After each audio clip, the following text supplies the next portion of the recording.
বেনজির সাহেবের উপরে কোনো আদালতের কোনো নিষেধাজ্ঞা ছিল না। আমাদের ইমিগ্রেশনের থেকে কোনো নিষেধাজ্ঞা আদালত থেকে পৌঁছেনি যে তাকে বিদেশে যাতায়াতের নিষেধাজ্ঞা আসেনি। আমরা সেদিন আমাকে জিজ্ঞাসা করছিলেন, আমি বলেছি আমার তো জানা নেই। তিনি একজন লোক তো বিদেশে যাবে আসবে, সেখানে কোনোটার উপরে যদি নিষেধাজ্ঞা থাকে তখন আমার নলেজে আসে যে যাচ্ছে কিংবা যেতে চেয়েছে। কাজে বেনজির আহমেদ সাহেব কোথায় গিয়েছেন সেটা আমি সেদিন বলেছিলাম আমার জানা নেই। আমিও আপনাদের মতো এখনও সুনিশ্চিত নয় কোন জায়গায় গিয়েছেন। তো আমি শুনছি আপনাদের মতন তিনি সিঙ্গাপুর গিয়েছিলেন, আমি একটু জানি। সে হয়তো ফিরে আসবেন, সে এসে নিশ্চয়ই যে সমস্ত অপবাদ তার নামে আসছে কিংবা তার নামে যে সমস্ত আসছে এগুলি ফেস করবেন তিনি, আমরা এটাই মনে করি। কারণ আমি আগেই বলেছি, যাদের উপরে নিষেধাজ্ঞা থাকে তাদেরগুলো শুধু আমরা দেখি, এরপরে কে কখন কিভাবে যায় সেগুলো তো আমাদের লক্ষণীয় নয়, কারণ কোর্টের থেকে তো তার উপরে কোনো নিষেধাজ্ঞা ছিল না। মনে আরেকটা প্রসঙ্গে এমপি আনারের যে দেহের কিছু খণ্ডিত অংশ পাওয়া গেছে এমন দাবি করা হয়েছে যে পরীক্ষার পর নিশ্চিত হওয়া যাবে।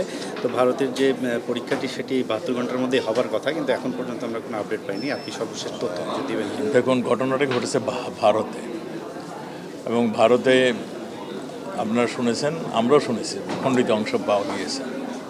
এবং এই নৃশংস হত্যাকাণ্ড যারা করেছে তারা আমাদের কাছে যারা ধৃত, তারা ইতিমধ্যেই তারা 2-1 164 করেছেন, হয়তো আরও তারা করবেন।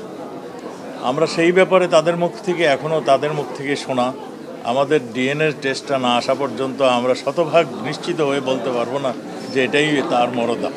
কাজেই আমাদের ডিএনএ টেস্ট ছাড়া আমরা এখনও সুনিশ্চিতভাবে আমরা বলতে পারছি না। আমি শতভাগ সুনিশ্চিত হয়ে বলতে পারছি। তবে আমরা যতটুকু খবর পেয়েছি, যতটুকু 164-এর মাধ্যমে ক্রিমিনালরা জানিয়েছে, তাতে আমরা এইটুক নিশ্চিত যে তাকে হত্যা করা হয়েছে। দেখুন, নেপাল একটি দেশ, ভারত একটি দেশ, ঘটনা ঘটেছে ভারতে। ভারত চাপে তার দেশে যে অপরাধ সংঘটিত করেছে ক্রিমিনালকে তার দেশে নিয়ে আসতে।